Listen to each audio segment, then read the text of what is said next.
Em 2010, foi lançado um filme que agora, em 2019, salvo engano, houve um remake, uma nova versão, chamado Fúria de Titãs. Eu não sei quantos assistiram, não foi um grande sucesso, mas é um filme baseado na mitologia grega.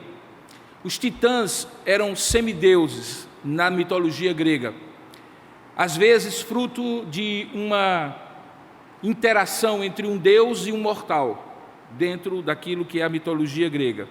E um desses semideuses, ou um desses titãs, é baseado na história de Perseu, que, segundo a mitologia, ele era filho de Zeus, o principal do panteão grego. A ideia de fúria de titãs, daquele filme, que depois foi feita uma nova versão, é a ideia de que, por trás do cenário de conflitos que possam existir na vida que nós vivemos como mortais, existem forças poderosas que estão no cenário interferindo, participando destas coisas que nós nem sempre percebemos e que nós tomamos como coisas comuns e naturais do dia a dia. Problemas, por exemplo, que nós temos no trabalho, dificuldades que nós temos na criação dos nossos filhos, no ambiente familiar, lutas que passamos para o nosso próprio sustento, para um mundo cada vez mais secularizado e que de alguma maneira nos afeta, são apenas questões aqui desta esfera. Não tem nenhuma conotação espiritual, não tem nenhuma interferência espiritual. Mas quando, num filme como esse, e principalmente quando olhamos aquilo que a palavra de Deus nos ensina, nós chegamos a uma conclusão, segundo aquilo que está muito claro na palavra de Deus, que nada que ocorre aqui, nesse lado de cá do que é visível, desse lado de cá da eternidade, de fato está completamente descolado deste mundo espiritual, daquilo que nós não vemos. O apóstolo Paulo, por exemplo, quando escreve a sua famosa carta dirigida a esta igreja, onde nós iremos ler o texto de hoje, diz que a nossa luta não é contra a carne nem contra o sangue, mas contra principados e potestades, contra dominadores deste mundo tenebroso. A ideia de Paulo é que existe sim uma interferência nas coisas normais, terrenas, de forças espirituais que são geridas por Deus como supremo bem, ou em oposição a este supremo bem pelo inimigo das nossas almas, que também é inimigo de Deus. Esses principados e potestades, que alguns identificam apenas e tão somente como demônios, como espíritos do mal que se rebelam contra Deus, na verdade podem estar muito bem utilizando de estruturas humanas, de pessoas humanas, de situações bem humanas para cumprir os seus papéis. Do mesmo jeito que eu e você, por exemplo, amanhã pela manhã, estaremos no nosso lugar de trabalho, no lugar onde habitamos, e em tese, todos nós deveríamos estar atentos para sermos instrumentos do reino de Deus e a serviço do rei. Obviamente que, consciente ou não, alguém que não tem esse tipo de convicção pode também, amanhã, no mesmo lugar de trabalho em que você está, na mesma ambiência onde você vai estar, ser instrumento do anti-rei, daquele que é o usurpador, o inimigo das nossas almas. E frequentemente nós não percebemos isso, porque estamos envolvidos naquelas coisas que são muito materiais, numa negociação financeira, num diálogo, num tratar de algum assunto, e achamos que as coisas estão acontecendo exclusivamente nesse nível, mas existe sim uma batalha que alguns chamam de batalha espiritual. Como eu falei hoje pela manhã, é possível ver isso de uma maneira mística, desequilibrada, e aferir a vida humana normal e cotidiana só sob essa perspectiva, como se por acaso não houvesse uma participação humana e uma responsabilidade humana. Mas a maneira mais clara de fazer isso, ou a maneira melhor de fazer isso, é claramente entender que sim, existe uma participação humana, mas existe uma interferência e uma intervenção, muitas vezes divina, como nós cremos pela providência de Deus, e em oposição a essa providência de Deus maligna, tentando frustrar os propósitos de Deus. Nesse texto que nós vamos ler agora, nós vamos encontrar o que talvez nós poderíamos dar, se nós continuarmos pensando em termos de filme, um título: O Império Contra-Ataca. Algo parecido com Star Wars. Porque nós estamos na cidade de Éfeso, quando vimos na manhã desse dia, que Paulo dedica 3 anos do seu ministério de maneira intensa, profunda e abrangente. Ali ele era o pastor, o mentor de jovens pastores, o visionário que pensava no longo prazo e, ao mesmo tempo, distribuía sua equipe antes de lá se ausentar. Era um homem que ensinava, que pregava na sinagoga, na escola de Tirano, que discipulava os novos convertidos.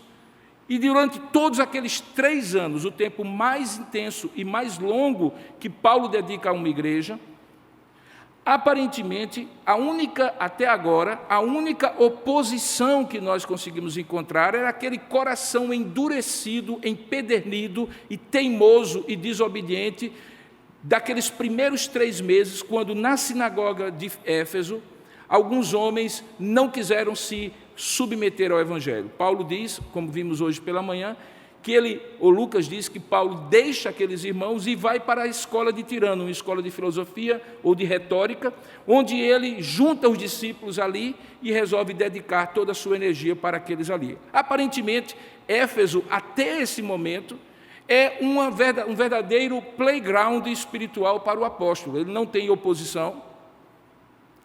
Alguns que são empedernidos e desobedientes, ele deixa de lado e vai dedicar-se àqueles que são convertidos. Até que, como vocês lembram de hoje pela manhã, especialmente aqueles que aqui estiveram, uma das coisas que é produzida pelo ministério de Paulo é uma conversão em massa. O texto diz, no texto anterior que nós ministramos hoje, que na medida em que muitos creram, veja aí no capítulo 19 de Atos, verso 18, eles vieram à praça pública de Éfeso confessando e denunciando publicamente as suas próprias obras. E não eram obras simples, porque muitos que haviam praticado, verso 19, artes mágicas, ocultistas, elas reuniram os seus livros, queimaram diante de todos e, calculado o preço daquela grande fogueira, chegou a 50 mil denários, o que significa 50 mil dias de trabalho de um homem que ganhava um denário por dia. E aí Paulo diz, ou Lucas registra, que a palavra do Senhor, verso 20, crescia e prevalecia poderosamente. Quando isto acontece, aí sim o império contra-ataca. E contra-ataca como se fosse uma fúria de titãs.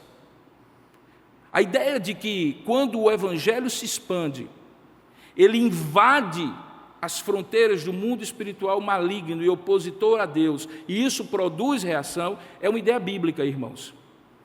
Que ela está no Antigo Testamento e no Novo Testamento. Os grandes conflitos do Antigo Testamento não eram apenas conflitos entre Israel e as nações pagãs, mas o Deus de Israel e os deuses pagãos. Era assim é assim que deve ser compreendida, por exemplo, as 10 pragas do Egito, onde cada uma daquelas pragas representava um suposto deus do panteão egípcio. É assim que deve ser compreendido as invasões da Terra Prometida e a famosa batalha de Davi e Golias. Se você recorda direitinho, Golias afronta não o exército de Israel, mas o próprio Deus de Israel. E Davi responde a Golias em nome e tomando as dores do Deus de Israel. Da mesma maneira, no Novo Testamento, você vai encontrar que todas as vezes que o Evangelho prosperava, seja no próprio livro, nos 4 Evangelhos ou no livro de Atos, havia uma oposição, uma fúria de titãs espirituais que eram destronados no coração das pessoas e na sociedade. Essa oposição era absolutamente esperada. Mas nesse texto que nós vamos ler, e que eu convido você a abrir, que se encontra em Atos 19, do verso 23 em diante, nós vamos encontrar algumas coisas bem interessantes sobre o que acontece aqui nesse grande tumulto, na imensa praça de Éfeso, onde reinava a suposta deusa Diana dos Efésios, como eu falei pela manhã, uma das 7 maravilhas do mundo antigo. O seu templo era uma das 7 maravilhas do mundo antigo. Abra, portanto, a sua Bíblia em Atos capítulo 19, a partir do verso 23, nós vamos ver como o império contra-ataca quando o evangelho se expande na terra. Diz assim a palavra do Senhor: por este tempo houve um grande alvoroço acerca do caminho. Lembra que essa expressão se refere à fé cristã. pois um ourives chamado Demétrio, que fazia de prata nichos de Diana e que dava muito lucro aos artífices, convocando-os juntamente com outros da mesma profissão, o sindicato dos ourives, disse-lhes: senhores, sabeis que deste ofício vem a nossa prosperidade. E estáis vendo e ouvindo que não somente aqui em Éfeso, mas em quase toda a Ásia, este Paulo aí tem persuadido e desencaminhado muita gente, afirmando não serem deuses os que são feitos por mãos humanas.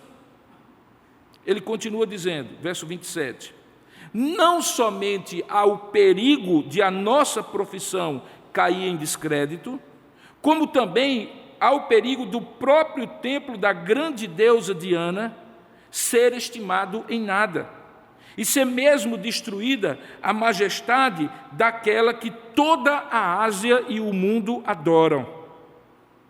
Ouvindo isto, eles encheram-se de furor e clamavam: grande é a Diana dos Efésios. E então foi a cidade tomada de confusão, e todos a uma arremeteram para o teatro, sobre o qual eu falei hoje, cabia 25 mil pessoas naquela época. Eles arrebatando os macedônios, Gaio e Aristarco, que eram companheiros de Paulo, querendo este apresentar-se ao povo, este é Paulo, não lhe permitiram os discípulos. Também asiarcas, que eram amigos de Paulo, autoridades ali em Éfeso, mandaram rogar-lhe que não se arriscasse indo ao teatro. Uns, pois, gritavam de uma forma, outros de outra, porque a assembleia caíra em confusão. E na sua maior parte nem sabiam por que o motivo estavam ali reunidos. Então tiraram Alexandre, que era um desses companheiros de Paulo, dentre a multidão, impelindo os judeus para a frente da assembleia. E este, acenando com a mão, queria falar ao povo. Quando, porém, reconheceram que ele era judeu, todos, a uma voz, gritaram pelo espaço de quase 2 horas seguidas a frase: grande é a Diana dos Efésios, grande é a Diana dos Efésios. O escrivão da cidade, tendo apaziguado o povo, disse: senhores Efésios, quem, porventura, não sabe que a cidade de Éfeso é a guardiã do templo da grande Diana e da imagem que caiu de Júpiter? Ora, não podendo isto ser contraditado, continuou o escrivão, convém que vos mantenhais calmos e nada façais precipitadamente, porque esses homens que aqui trouxestes não são sacrílegos, nem blasfemam contra a nossa deusa. Portanto, se Demétrio e os artífices que o acompanham têm alguma queixa contra alguém, há audiências e procônsules, que eles se acusem uns aos outros. Mas se alguma outra coisa pleiteais, será decidido agora em assembleia regular, porque também nós corremos perigo de que por hoje, por causa disso, sejamos acusados de sedição contra Roma, não havendo motivo algum que possamos alegar para justificar esse ajuntamento, e havendo dito isto, dissolveu a Assembleia. Que Deus abençoe a sua palavra lida nesse texto que nós vamos expor aqui para a edificação de cada um de nós. Amém? Curva a sua cabeça por um instante, por gentileza. Ó Deus amado e querido Pai, a tua palavra é verdade, não somente histórica, mas é verdade espiritual, que nos alimenta a alma e nos ensina acerca daquilo que é pertinente ao teu reino e ao teu propósito para cada um de nós. Por isso, nesse texto que acabamos de ler, nós rogamos que o Senhor jogue luz sobre a nossa mente, para que possamos compreender exatamente o que está acontecendo aqui. E não somente compreender com a mente, mas compreender com o teu Espírito iluminando para que possamos aplicar a nossa vida. Porque ainda que não estejamos em Éfeso, Certamente a nossa luta também não é contra carne nem contra sangue, mas contra dominadores deste mundo tenebroso, contra principados e potestades, que também têm requerido adoração de muitos, e que quando nós, de alguma forma, pregamos e vivemos o Evangelho, essas forças malignas se levantam contra, assim como aconteceu ali em Éfeso, por meio dos adoradores de Diana. Dá-nos a tua bênção na compreensão disso, para que, na medida em que possamos compreender o texto, possamos também ver o que ele tem para nós hoje e como ele se aplica para nós hoje. É isso que nós te oramos e te agradecemos em nome e para a glória do Senhor Jesus. Amém. Queridos, Éfeso talvez pudesse ser comparado a qualquer uma grande cidade dos dias de hoje, em que todo o comércio, a sociedade, a política, as dinâmicas relacionais de grupos que ali habitam giram em torno de um comércio religioso. Nós temos cidades aqui no Brasil e cidades no mundo todo, cuja vida política, social e econômica, as relações de poder são determinadas pela religião. Você certamente lembra de algumas aí na sua mente, tanto aqui no país, como também fora do país, em que a riqueza da cidade, a circulação de dinheiro, as relações de poder, quem é eleito para o quê, para exercer esta ou aquela função, são determinadas por aspectos religiosos. Nós temos aqui no Nordeste algumas dessas cidades que têm essa determinação religiosa sobre todas as outras esferas da vida. Éfeso era assim. O fato de existir ali um templo majestoso, considerado uma das 7 maravilhas do mundo antigo, de tão grandioso que era, consagrado à deusa Artemis ou à deusa Diana, a depender do panteão romano ou do panteão grego, que era a deusa da fertilidade, a que daria vida supostamente à cidade e a todos os seus adoradores, demonstra que tudo o que acontecia naquela terceira maior cidade do império, que na época de Paulo deveria ter entre 250 a 300 mil habitantes, voltava-se à adoração desta deusa. Não era uma questão simplesmente religiosa, como nenhuma questão religiosa é simplesmente religiosa. Talvez essa seja o grande equívoco de imaginar que a vida religiosa de alguém, ou de uma cidade, ou de um grupo de pessoas, não tem implicações nas outras esferas da vida, seja essa vida religiosa aquela que nós temos, ou que qualquer outro grupo religioso tem. Ali, essa distinção típica da secularidade não existia. A cidade vivia em função de Diana dos Efésios. E todas as coisas que aconteciam ali, aconteciam para favorecer aquele culto a Diana dos Efésios. Quando Paulo chega naquela cidade e dedica ali 3 anos do seu ministério, de sua vida, ele faz algo que é absolutamente importante. Ele não apenas dedica-se a evangelizar e a ensinar, mas a preparar pessoas que depois que ele saísse dali, e praticamente ele sai de Éfeso para finalizar a sua terceira viagem missionária, dali ele vai para a Acaia, Macedônia, chega a Jerusalém, de Jerusalém ele acaba sendo preso e vai a Roma, como depois nós iremos ver. Paulo começa a treinar, desde a sua primeira passada rápida na segunda viagem missionária, e agora mais na terceira, pessoas para continuar aquele trabalho que ele fazia. Era um trabalho de estruturação de um ministério cristão na cidade de Éfeso. Éfeso vem a se tornar uma das 7 igrejas do Apocalipse, como você lê no capítulo 1 e 2 de Apocalipse, aquelas 7 igrejas que representam igrejas ideais ou épocas da igreja, ou igrejas reais, como de fato a igreja de Éfeso era. A influência de Éfeso era uma influência que ia à cidade de Colossos, à cidade de Laodiceia, à cidade de Hierápolis e toda uma região que era conhecida como Ásia Menor.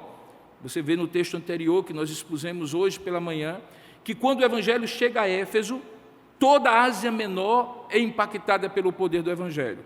E, consequentemente, todos ouvem falar de Jesus como alguém cuja ressurreição lhe reveste de um poder diferente dos deuses locais que eram reverenciados por meio de ídolos. No caso de Diana, esse versículo de número 35, que diz: quando aquele escrivão da cidade refere-se à imagem que caiu de Júpiter, os historiadores dizem que possivelmente era um meteoro que havia caído ali naquela cidade, em algum outro lugar, e que era posto no lugar mais central daquele templo de Diana dos Efésios e adorado como se fosse a própria representação de Diana que teria descido a Éfeso.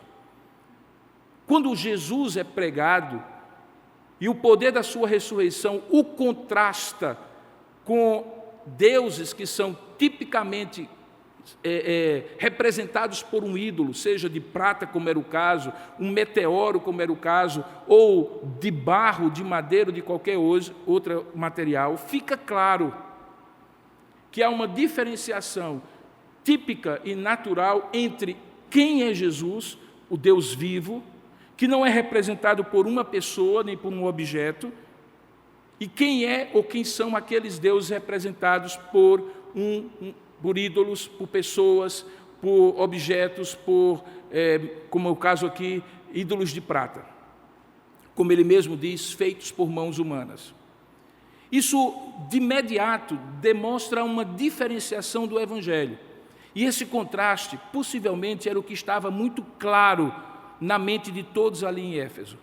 Não havia uma imagem de Jesus para ser destruída, vocês compreendem? Não havia alguém que representava Jesus que pudesse, sendo morto, cessar a pregação sobre ele. Não havia um comércio por trás da pessoa de Jesus que chegara ali e rivalizaria como um competidor de mercado com o comércio de Diana dos Efésios. O que havia era uma pregação que, feita com poder e graça da parte de Deus por meio de Paulo e dos seus companheiros, produzia uma transformação de vida a ponto de pessoas, como nós vimos no início, pegarem toda a sua história de vida religiosa, levarem para a praça central de Éfeso e queimarem, renunciando às suas antigas obras para servir ao Deus vivo, como diz Paulo escrevendo aos Tessalonicenses, deixando as obras mortas para servir ao Deus vivo. Essa característica que diferencia Jesus é, portanto, o pano de fundo para que você compreenda por que essa assembleia acontece. Porque ela acontece, sim, motivada, a princípio, por uma queixa desse sujeito chamado Demétrio. Você leu o texto. Demétrio era o ourives, possivelmente o presidente do sindicato dos ourives da cidade de Éfeso. Ele está bem claro no interesse que, a princípio, ele levanta para provocar aquela assembleia. Ele identifica de maneira clara qual era o perigo, é que, uma vez que isso se alastrasse em Éfeso, e mais pessoas, além daquelas, começassem a renunciar à adoração de Diana dos Efésios, o comércio deles acabaria. A profissão deles acabaria, o ofício deles acabaria. E como ele mesmo diz, era dali que vinha a prosperidade de Diana dos Efésios, da cidade de Éfeso. Mas quando Demétrio liga o risco que a sua profissão teria de acabar se o evangelho se expandisse, com o próprio culto de Diana dos Efésios e o templo de Diana dos Efésios, ele, de maneira muito esperta, levanta toda uma cidade contra o evangelho.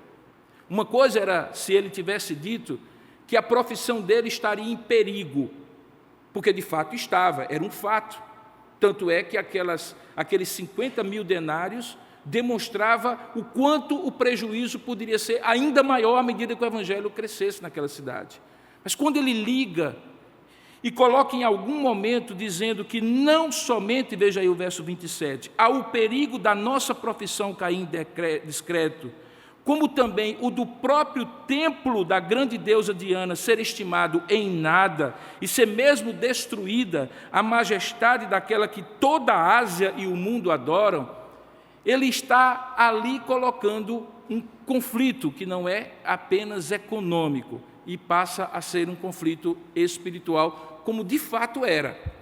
Então, de certa maneira, o que Demétrio faz para argumentar de maneira retórica e levantar a confusão, o grande alvoroço, como Lucas descreve, na praça central e depois lá no grande auditório, né, a cidade que foi tomada de confusão e foram para o teatro, ele acaba, sim, colocando as coisas nos seus devidos lugares. É que não existe uma vida profissional, no caso específico deles, que não tem uma conotação religiosa. Que não existe uma vida de convivência social que não tenha algum aspecto de transcendência e de significado religioso. Que nós não produzimos conhecimento, bens ou serviços, não temos relações sociais que não tenham por trás delas algum tipo de religiosidade, de concepção de mundo, de cosmovisão, de concepção do que é a vida, do que é a realidade, se existe Deus, se não existe, que Deus é esse, que implicações há que esse Deus existe, porque Ele é assim, exige isso e assim aqui por diante. A ideia que nós temos hoje é que nós podemos departamentalizar e dividir a vida, como nós vivemos a cada semana, naqueles aspectos que têm a ver comigo e com as minhas coisas e com o meu sustento e da minha família e os meus projetos humanos. E aí confinamos isso de segunda a sábado, por exemplo, se formos cristãos, católicos ou protestantes. E aos domingos, do nada, como se por acaso isso fosse possível, nós somos despertados para uma transcendência.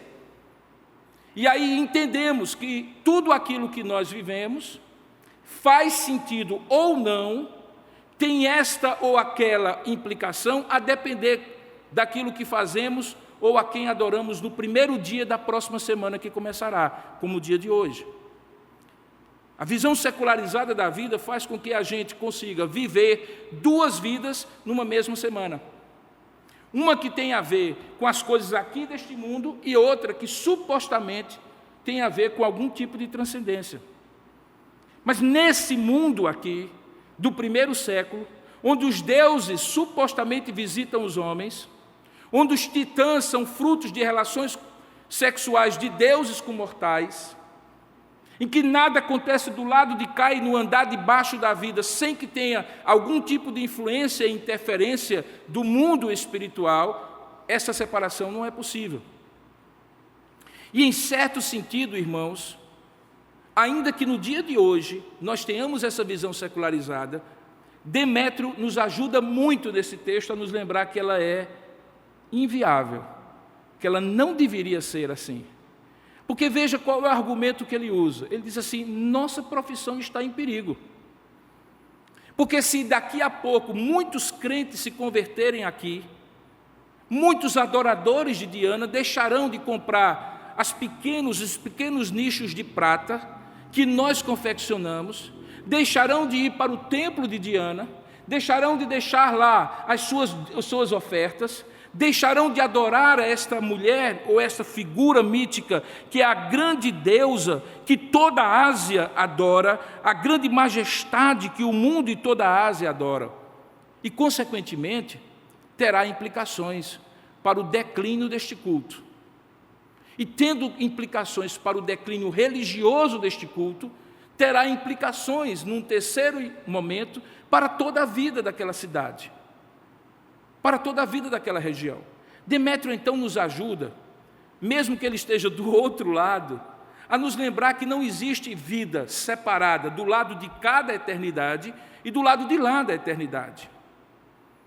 Que no dia a dia, todos os nossos atos, preste bem atenção, quer sejam conscientes ou não, quer você perceba ou não, eles têm um valor religioso. Eles têm ressonância e desdobramentos religiosos.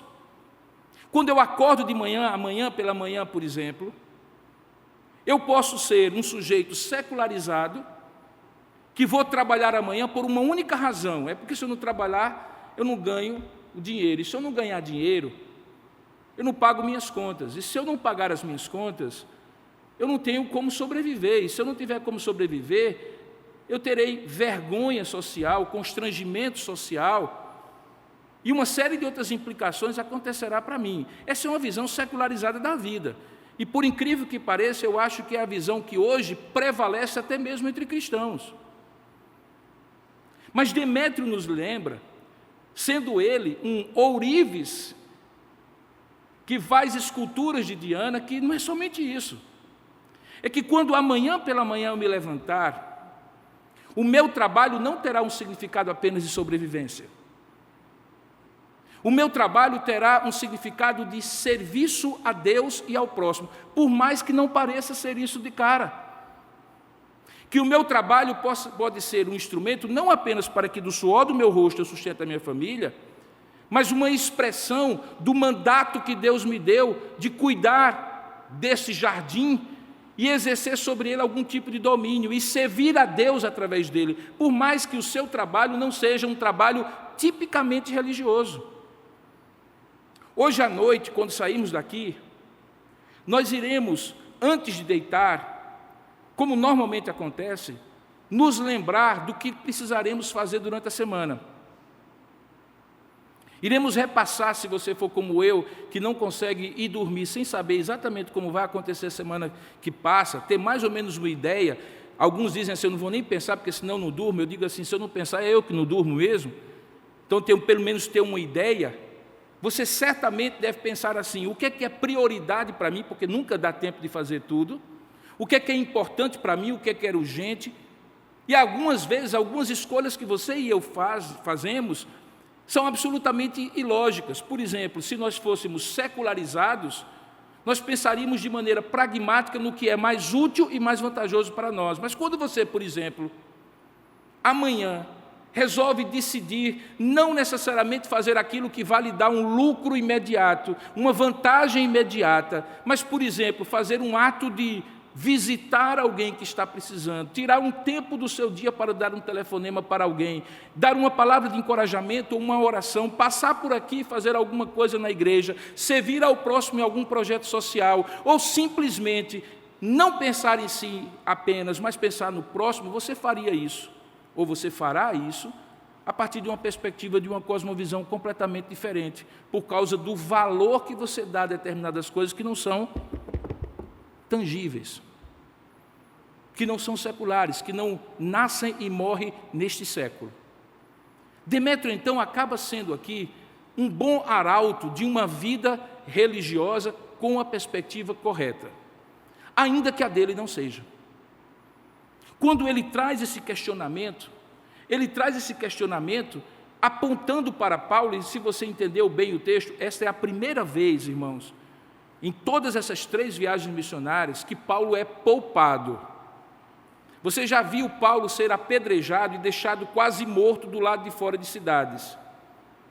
Mas se você prestar bem atenção, quando aqui Alexandre e Aristarco, que eram companheiros de Paulo, que faziam parte da equipe de Paulo, são aqueles levados à frente da Assembleia, correndo o risco de serem linchados, a acusação, no entanto, não é contra eles. Se você voltar os seus olhos para o texto, no versículo 25 em diante, diz que, tendo ele convocado aqueles que eram da mesma profissão, e começando o seu discurso, além de falar da questão da prosperidade da profissão que eles têm, no verso 26 ele diz assim, e estáis vendo e ouvindo que não somente em Éfeso, mas em quase toda a Ásia, este Paulo, veja a quem ele dirige o ataque, este Paulo tem persuadido, e curiosamente, olha o termo, desencaminhado de qual caminho? Do caminho de Diana dos Efésios.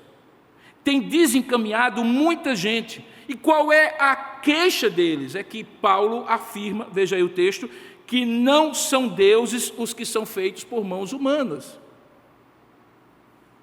Demétrio então entende, irmãos, que a questão era econômica, mas era religiosa.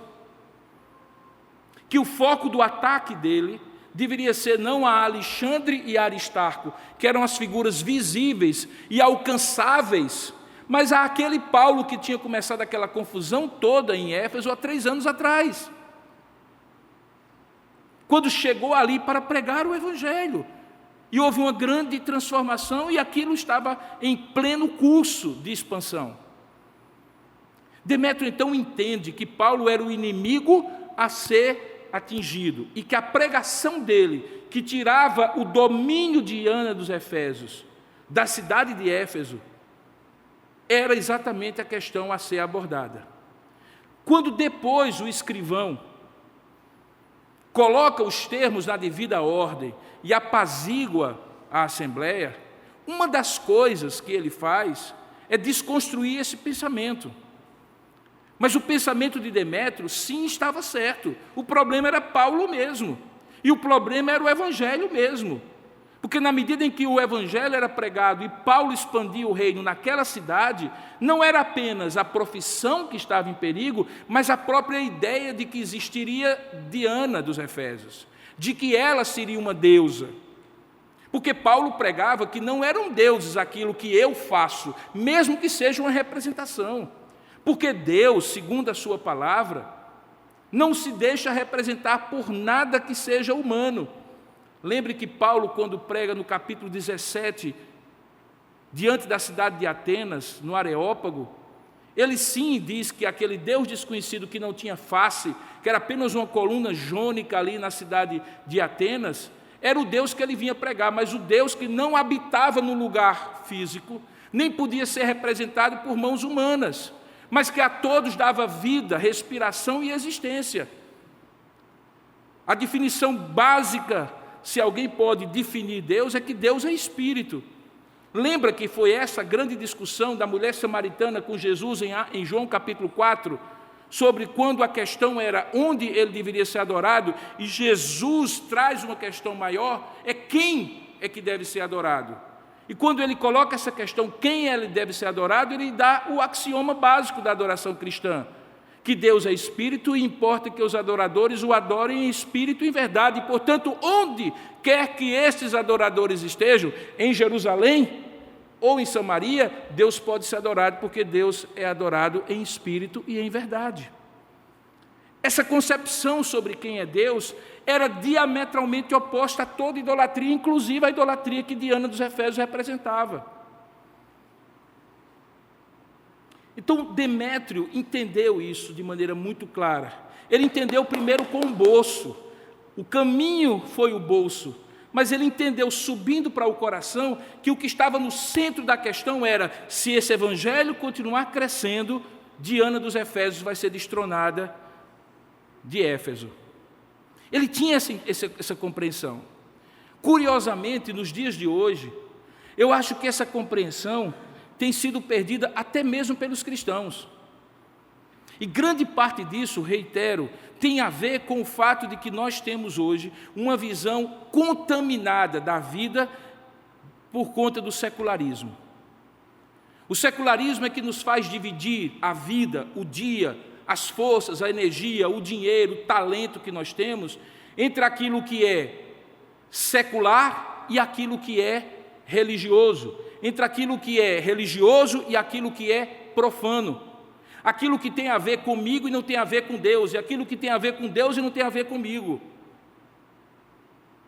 Isso nós praticamos de maneira até inconsciente no dia a dia, na maneira como encaramos o trabalho que fazemos, o estudo que fazemos, as relações pessoais que temos, as interações sociais que promovemos. Nós não entendemos, diferentemente de Demétrio, que isso tem implicações espirituais, que a maneira como eu me relaciono, faço negócios, estudo, trabalho, me relaciono em sociedade, é a partir de uma perspectiva espiritual, religiosa. Quer eu entenda, quer eu a perceba ou não, quer os outros percebam ou não. Daí porque você vai precisar entender que grande parte da reação das pessoas, às vezes é mais lógica, mais precisa do que a sua própria abordagem quando você prega o evangelho para elas. A maior parte das pessoas, e acontece aqui em Éfeso mesmo, tem um coração empedernido e desobediente ao evangelho, não é porque elas não entendem. É porque elas entendem e entendem muito bem. É porque elas percebem as implicações de dizer assim: Jesus Cristo é o meu Senhor. Não há outro Deus na minha vida a não ser o Deus chamado Jesus Cristo. Quando eu o chamo de meu Senhor, significa que a minha vida a partir de agora vai viver em função dele. E eu não quero isso. Eu quero ele no nicho, no templo de Diana dos Efésios que eu erigi no meu coração. E que pode estar aqui na igreja presbiteriana ou em qualquer outro centro religioso, para onde eu vou uma vez por semana. Mas os outros, nos outros dias e nas outras relações, não é este o meu Deus. O meu Deus sou eu mesmo. É a minha visão secular do mundo. É a minha visão religiosa secularizada. Porque secularização também é uma religião. É a religião do eu. É a religião do não Deus, do não transcendência, do não sobrenatural, do não espiritual. E que é hoje a maior religião do Brasil. Porque mesmo cristãos como nós, que confessamos a fé em Cristo, podemos ser ateus funcionais. O que é um ateu funcional? É alguém que até acredita que Deus existe, mas vive como se Ele não existisse. E eu quero dizer para vocês que hoje é prevalente essa visão de mundo, mesmo entre cristãos. Se você vai consultar os dados do IBGE, você vai perceber que o grupo supostamente religioso que mais cresceu nos últimos 10 anos são aqueles chamados não religiosos, ateus, agnósticos e não religiosos. Mas quando você observa os fenômenos sociais que você vê em todos os dias na sua vida, no seu lugar de trabalho, na sua própria existência, na existência de pessoas que você conhece, você vê a diluição, como se fosse um suco concentrado que foi acrescentado muita água, da concepção cristã que muitos cristãos têm hoje. Essa diluição faz com que eu seja um cristão em um dia e nos outros não. Em um assunto, em outros não. Se remeter a alguma coisa que for religiosa, que implica em cantar, em orar, em ler um texto sagrado, em falar de um Deus que eu chamo de Jesus, isso é religioso. Mas no dia a dia, essas palavras e esses gestos que têm a ver com a maneira como eu negocio, como eu faço, como eu trabalho, como eu estudo, isso não é religioso. Isso dilui a fé cristã como um suco concentrado, onde se acrescenta muita água, é diluído e se torna um ponche, sem gosto, sem sabor, que não remete à concentração que havia antes. Esse texto é muito interessante porque, por incrível que pareça, é da boca de um homem pagão, que eu hoje, 20 séculos depois, sou despertado para entender que os pagãos, às vezes, compreendem melhor as implicações da fé cristã do que eu compreendo nos dias de hoje, do que você compreende nos dias de hoje.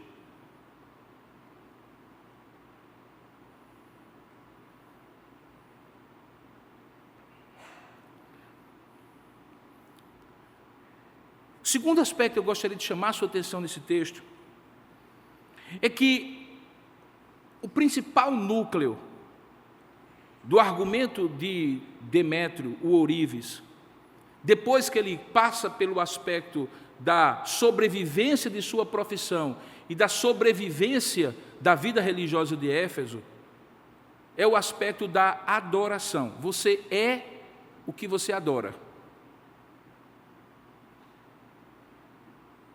Veja o que ele diz novamente nesse texto do versículo 27.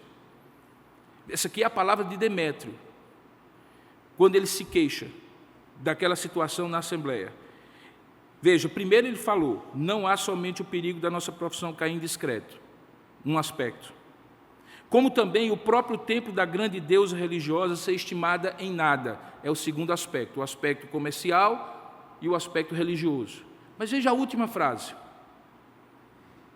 E ser mesmo destruída a majestade daquela que toda a Ásia e o mundo adoram. O que Demétrio está dizendo aqui? Demétrio está dizendo que, quando nós compreendemos que na vida supostamente secular existem implicações religiosas, e na nossa vida religiosa há desdobramentos para a vida comum que vivemos quando não estamos no templo, que são os dois primeiros argumentos, é natural que nós entendamos, é quase que obrigatório que nós entendamos que nós somos o que nós adoramos, que nós nos tornamos o que nós adoramos, que nós investimos o melhor do nosso tempo, do nosso talento, do nosso tesouro naquilo que nós adoramos, que nós vivemos baseado naquilo que nós adoramos. A grande questão é, o que é que nós adoramos? Quando essa adoração é uma adoração religiosa, é mais nítido, é mais claro. Você é de uma igreja, de um determinado credo, que pratica um determinado rito religioso, que tem determinadas crenças e determinados deveres religiosos. E aí fica muito claro, se uma pessoa adora a Alá, ele é islâmico. Se adora ao Deus triuno, ele é um cristão teísta. Se ele adora a um Deus monoteísta, ele é talvez judeu, porque ele adora Jeová. E fica mais fácil. Mas a grande questão é que religião não tem a ver apenas com práticas religiosas. O ser humano, ele é um ser religioso por natureza. Não há pessoas que adoram e pessoas que não adoram. Nós adoramos a algo ou a alguém, porque nós fomos criados como seres que adoram. A questão não é se adoramos ou não, é a quem nós adoramos. E quando eu falo em adoração, eu não estou falando do culto, porque adoração não é culto. Culto é adoração, mas adoração não é culto. Não se restringe ao culto. Adoração é vida. Preste bem atenção nisso. Adoração é vida. A minha vida é uma adoração. Os meus valores são mediados por aquela concepção de vida que, existindo Deus e sendo este Deus, tem essa faceta. E não existindo Deus ou existindo um outro Deus, terá uma outra faceta. As decisões que eu tomo, os valores que eu tenho na vida, os princípios que eu tenho, são determinados ou não, a depender de quem eu adoro. Recentemente eu fiz um post na internet falando sobre a criação de Deus. E alguém, aqui mesmo de João Pessoa, fez um comentário quando eu falava sobre que Deus havia criado a natureza belíssima e que eu me emocionava diante da natureza, e a pessoa fez uma crítica dizendo assim: mas ele criou como? De um plim-plim, foi? E criou como? Não é muito melhor e mais honesto explicar que foi isso, aquilo outro? Eu não me recordo exatamente dos argumentos que ele foi. E eu li aquilo ali, e eu disse assim: respondo ou não respondo, respondo ou não respondo, respondo ou não respondo. Aí eu disse: eu vou responder, mas vou responder de maneira simples. Eu disse assim: não perca seu tempo tentando provar que o que você não acredita não existe. Porque a maior prova de que você supõe que aquilo que você não acredita existe é a tentativa de fazer com que o que você não acredita seja desacreditado pelos outros. Não perca seu tempo. Porque se eu estiver errado, eu tenho absoluta certeza que eu não terei perdido nada. Mas se você estiver errado, você terá perdido a grande oportunidade de reconhecer na criação a mão de Deus. O que eu estava dizendo para aquela pessoa é o seguinte: você não compreende, mas isso que você está dizendo é uma religião. A religião do não-Deus, que determina toda a maneira como você vê a vida. Não existe, irmãos, opções de vida que eu posso dividir em opções religiosas e não religiosas. Não existe planos da sua vida profissional em que Deus faz parte da seção número 3, mas não faz parte da seção 1, 2, 4 e 6. Não faz parte e não pode fazer do seu orçamento aquela parte que supostamente é de Deus, e os outros todos aspectos, você pode fazer o que quiser com os recursos que você gera.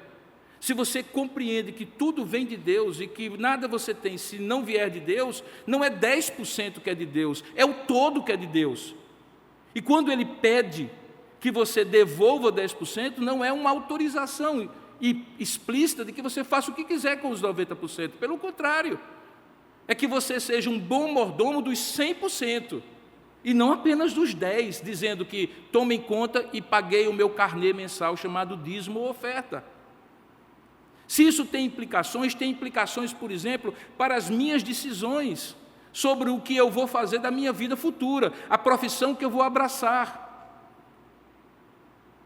as decisões do que é que eu vou me formar, em que eu vou me formar. Talvez um dos maiores símbolos dessa visão secularizada que toma hoje a nossa história, é quando, por exemplo, há tempos atrás, quando uma família cristã reconhecia que um menino ou uma menina, um rapaz ou uma moça, filho daquela família, tinha uma vocação, todos louvavam a Deus e diziam assim: vou ter uma missionária, ou vou ter um pastor na família. E hoje, isso parece ser a última das opções, porque é muito mais lucrativo você ser isto e aquilo do que ser um pastor ou ser um missionário que vai viver consagrando a sua vida a Deus. Talvez um dos maiores símbolos disso, não religioso, é quando você tem num país um déficit tremendo de formação de professores. Ninguém mais quer fazer curso de licenciatura em nada, porque todo mundo sabe que ser professor é ganhar pouco. E aquela ideia que antes ensinar é uma função nobre, deixou de existir, porque as opções que você tem hoje é daquelas profissões que são mais lucrativas. Faculdades que você hoje paga 10, 12 mil reais, como se fosse um investimento, sabendo que seu filho, depois de 6 anos, vai ganhar muito mais do que isso e vai poder pagar o investimento que foi. Essa visão mercantilista da vida, sem transcendência, sem levar em conta que talvez um professor possa impactar a vida de milhares de alunos ao longo de sua carreira, é o que faz com que ninguém queira fazer esse sacrifício. Eu não, que seja outro. Meu filho não, que seja outro. E se for a vocação do seu filho? E se for o chamado de Deus para seu filho? E se for a missão de Deus para seu filho? E se aquilo que você projetou para ele, porque é mais lucrativo e vai garantir mais o futuro dele, for uma profissão frustrada, porque ele não tem vocação para isso? Mas isso pouco importa. Porque na visão secularizada, só os aspectos religiosos são importantes. Eles estão confinados a um dia, a uma liturgia e a um espaço chamado igreja. E quando eu saio dali, eles acabam. Esse episódio me lembra que qual era a preocupação de Demétrio? Era, primeiramente, com o bolso dele. Depois, com a sobrevivência da religião que ele de alguma forma ajudava a manter. Mas em terceiro e mais profundamente, era que o próprio culto à grande deusa Diana passasse a ser estimado em nada e ser mesmo destruída a majestade daquela que toda a Ásia e o mundo adoram. E aí eu trago a história da interação que eu tive na internet. Qual era o medo de Demétrio? Se Diana era tudo isso, ela certamente resistiria ao Evangelho. Qual era o receio de Demétrio? Que os dois titãs, Jesus e Diana, brigassem pelos corações e mentes em Éfeso. E quem fosse verdadeiro e prevalecesse, seria o verdadeiro Deus, e o outro não. Mas veja qual era a concepção dele. Havia um risco. Por que havia um risco? Porque no fundo a sua adoração era uma adoração fragilizada. Eu fico imaginando, por exemplo, alguém que acorda de manhãzinha como um ourives, como ele, e resolve colocar na forma de gesso uma série de ídolos, seja eles quais forem, de qualquer religião que for. E ele faz aquilo ali como como um padeiro faz uma fornada de pão. Ele coloca ali o gesso, coloca no forno, dali sai uma escultura, ele faz as aparas, tira as aparas, consegue esculpir os detalhes, depois ele vai pintar, depois ele vai dar aquela concepção, vai colocar num altar e vai vender por um determinado valor, dizendo que isso é um Deus. Ou que isso é uma representação de um Deus. No Antigo Testamento, o Salmo 115 diz assim: que loucura! Eles têm olhos, mas não veem. Eles têm ouvidos, mas não ouvem. Eles têm boca, mas não sai deles nenhum detalhe, nenhuma voz humana. Se tornem como eles, aqueles que os fazem. O que é que eles são? Mortos. E aqueles que os fazem são mortos. Porque ao invés de se entenderem como homens e mulheres feitos à imagem do Deus invisível, concebem um Deus visível à imagem e semelhança deles. E essa é a grande contradição da idolatria. Demétrio não tinha segurança que Diana resistiria a Paulo e a Jesus, porque todos os dias ele tinha certeza de que Diana era feita por ele, como um ourives que trabalhava a prata. E quando alguém faz um Deus à sua imagem e semelhança, esse Deus não presta para nada. Ele não aguenta o perrengue de ser confrontado com outro Deus, como eles estavam sendo confrontados. Esse era o medo. Mas o que me causa espécie, e acompanhe meu raciocínio, é que nós, que entendemos que servimos ao Deus verdadeiro e não fazemos isso com esse entendimento, não traz para nós nenhum orgulho, porque nós fomos descobertos por Ele, desvendadas as nossas mentes para compreendê-lo, para crer nele, para confiar nele. Portanto, não é algo que eu, por mim mesmo, conseguia obter essa revelação especial, mas nós que assim temos. Não é curioso que nós não proclamemos, não vivamos e não coloquemos este Deus verdadeiro em todas as áreas da nossa vida, crendo que Ele é suficientemente capaz de prevalecer sobre tudo e sobre todos, não por causa da minha crença, mas pelo fato dele ser o único verdadeiro. O que pode a mentira fazer e prevalecer contra a verdade? Demétrio não cria assim porque ele acreditava que o culto dele, embora fosse uma grande fonte de lucro, era na verdade uma grande mentira do ponto de vista existencial, religioso e espiritual. Agora, nós que não cremos dessa maneira, pelo contrário, cremos que vale a pena, quando olhamos o livro de Atos, homens e mulheres morrerem por este Deus, por este Jesus, como o próprio apóstolo Paulo, que se sacrificava a ponto de passar pelas situações que ele passava. No entanto, 20 séculos depois, 2 milênios depois, nós nos tornamos cristãos que não se engajam mais nessa grande guerra espiritual pelas mentes e corações. E quando eu falo em guerra espiritual, não tem nada a ver com belicosidade, não tem nada a ver com violência, não tem nada a ver com discurso de ódio, tem a ver apenas com a apresentação consciente, convicta e real, diária e contínua, em todas as áreas da vida, daquilo que nós cremos.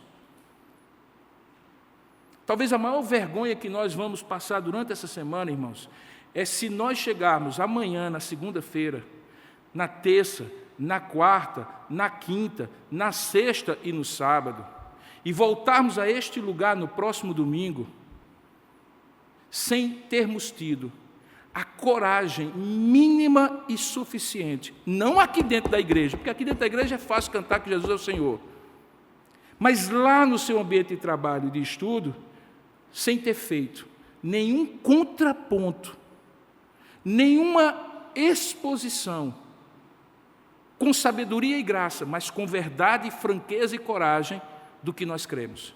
E vamos voltar entrando por aquela porta e adorarmos este Deus que está aqui presente, sem levar em conta que nós nos envergonhamos e o negamos de segunda a sábado, coisa que até um pagão como Demétrio não negou quando precisou defender Diana dos Efésios.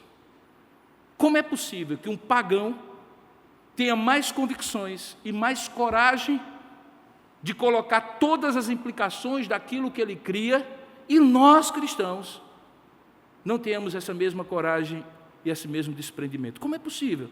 Eu vou lhe explicar por quê. É porque, como ferrugem corrói um metal aos poucos, uma visão secularizada da vida departamentaliza Deus a um domingo, a um lugar e a um momento. Ele não tem mais repercussões no dia a dia da nossa vida. Nós não vivemos mais em função dele. Nós vivemos em função de conseguir aquilo que nós achamos que é importante para nós e para os nossos filhos, investir naquilo que possa nos dar suposta segurança e vivemos a nossa vida de nós para nós mesmos. Mas deixe-me dizer, essa visão é uma visão ateia, que nega o Deus que você professa pela boca. É uma desonra a Deus fazer isso.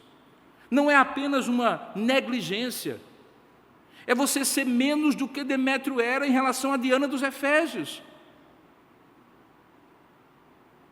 De modo que quando no próximo domingo eu chegar aqui, com louvores na minha boca a esse Deus, com gestos religiosos a esse Deus, com o texto da palavra desse Deus, para ouvir a voz de um pregador que falará para mim sobre este Deus, é bom que eu pense direitinho. Eu tenho pelo menos a seriedade da minha crença que Demétrio, que adorava Diana dos Efésios, tinha. Porque o grande pregador desse texto é Demétrio, irmãos. Olha aqui, uma palavra que Paulo tenha dito nesse texto, não tem. Esse é um texto inteiro em que um cristão não fala nada. Mas quem é que prega nesse texto? Demétrio, o adorador de Diana dos Efésios. Alexandre, que era companheiro de Paulo, não falou. Aristarco, Gaio, que era companheiro, não falou. Quem falou? Quem falou foi Demétrio. Quem apazigou foi o escrivão. Cristãos não falaram nesse texto. Mas esse texto fala de maneira ressonante hoje à noite. Como aquelas pedras que Jesus disse que se nós calarmos, Ele tiraria das pedras o perfeito testemunho. Hoje o mundo está falando mais do que os cristãos.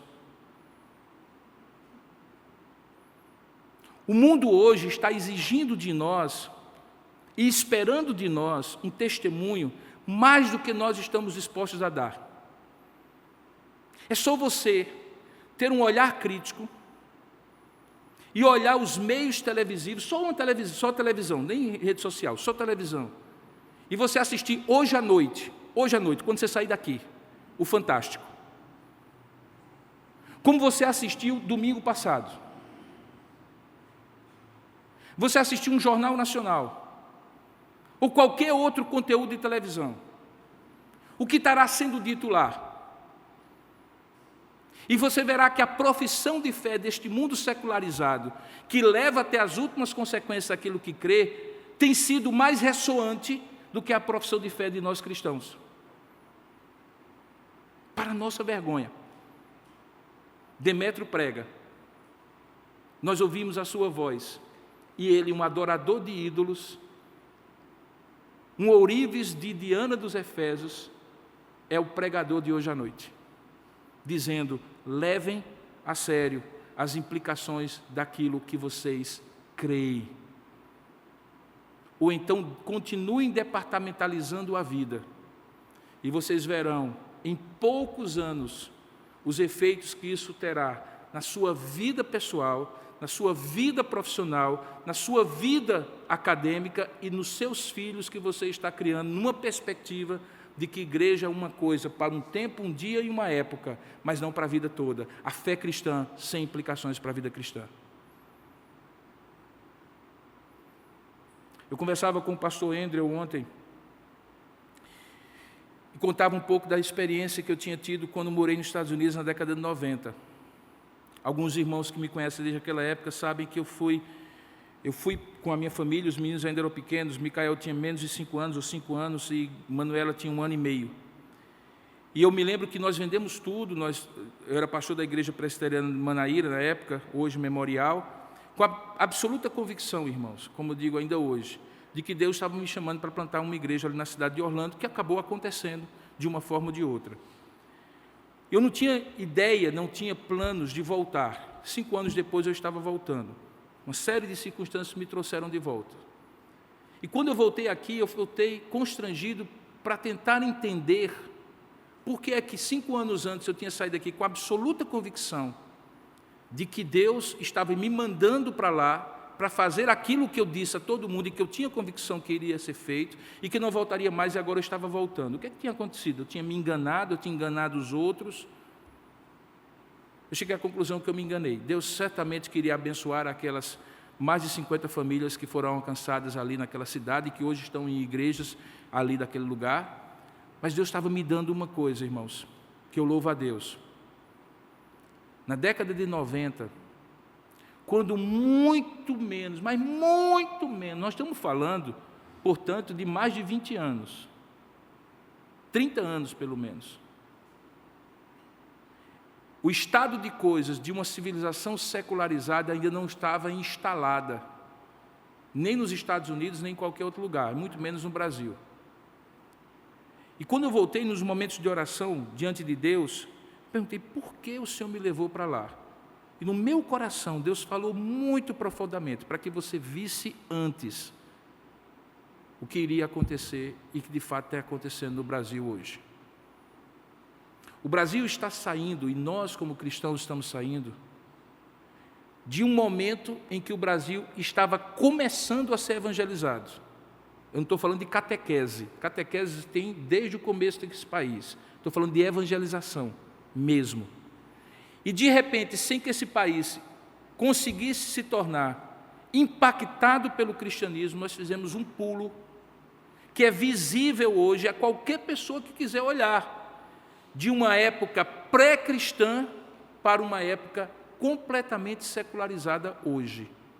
Hoje o país é tão secularizado quanto qualquer outra nação da Europa ou dos Estados Unidos. Deus está sendo empurrado para as periferias da existência, de modo que você escuta esse discurso facilmente no dia a dia. Não, que você crê, mas é um problema seu, é sua convicção. Você não pode impor aos outros o que você crê. Não, se você pensa assim, é uma questão sua. Não, Deus é uma questão privada, não tem a ver com a sociedade é laica, o Estado é laico, tudo não tem lugar para Deus. E esse fenômeno está se alastrando a ponto de essa geração desses meninos mais jovens, se você for realmente direto neles, eles vão ter uma concepção de vida secular que é completamente diferente da sua. Porque diariamente eles estão sendo doutrinados, onde eles estão, a ouvir que Deus é irrelevante. Se é relevante para alguém, que fique com ele, mas ele não tem lugar na sociedade, nos valores da sociedade. Aí vem Demétrio hoje e disse, não, se você, consciente ou não, age, estuda, trabalha ou faz qualquer outra coisa, saiba, você faz a partir de uma perspectiva religiosa que você consegue explicar ou não, mas é impossível agir no mundo sem ser um ser religioso. Você talvez não atenda a um ritual, não faça parte de uma igreja, mas a sua concepção de vida, ela tem uma conotação transcendente, quer você acredite ou não. Ou se não tiver, isso é o seu próprio Deus, o Deus do século.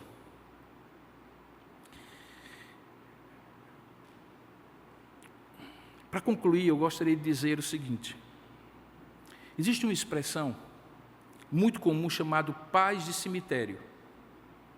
Eu não sei se você conhece essa expressão, é uma expressão antiga. O que é a paz de cemitério? É aquela paz aparente. No cemitério ninguém briga, concorda comigo? Eu moro ao lado do cemitério da Consolação, é o lugar mais tranquilo do mundo. Nem mesmo barata e formiga eu tenho no meu apartamento, porque o material orgânico do outro lado da rua é tão abundante que eles nem precisam ir atrás da minha cozinha. Então você de noite abre assim a varanda e vê aquela tranquilidade. É um lugar mais tranquilo, sinceramente. Eu nunca pensei que morar ao lado de um cemitério era tão tranquilo assim. Não tem vizinho barulhento, ninguém reclama, não tem briga de vizinho, não tem festa em cemitério. Então, assim, o cemitério é um lugar tranquilo. A paz de cemitério é uma paz aparente. Parece que está tudo em paz, mas não está em paz. É isso que o escrivão consegue.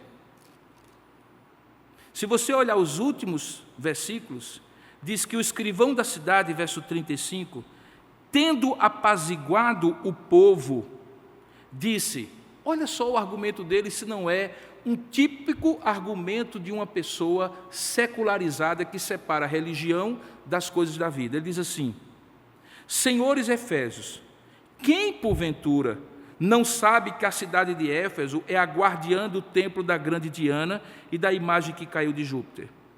Ora, não podendo ser isso contraditado, ou seja, estando na ambiência da convicção pessoal de quem assim crê, convém que vos mantenhais calmos e nada façais precipitadamente. Verso 37. Porque esses homens que aqui trouxeste, eles não são sacrílegos, eles não blasfemaram contra a nossa deusa. Portanto, vamos separar as coisas, dizia o escrivão, verso 38.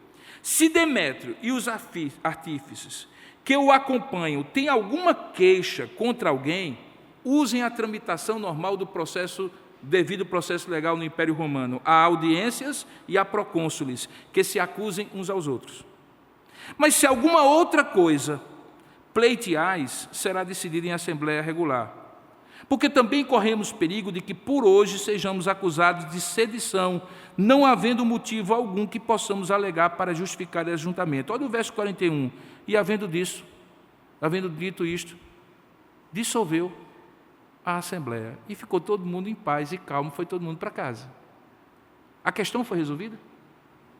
A questão foi tratada? Algum cristão foi levado lá para frente para dizer assim, não, deixa eu explicar melhor para vocês. O problema da gente não é contra a Diana dos Efésios. A convicção da gente é que questiona a Diana dos Efésios. Houve algum debate aqui? Não. Houve alguma resolução aqui? Não. Essa é a típica solução de um escrivão, que, diga-se de passagem, quando a gente chama escrivão aqui, não é o escrivão propriamente dito que a gente tem no cartório hoje. É alguém que era responsável pelas coisas do império naquela cidade. Portanto, era o político da época. E você sabe como é que político funciona, né?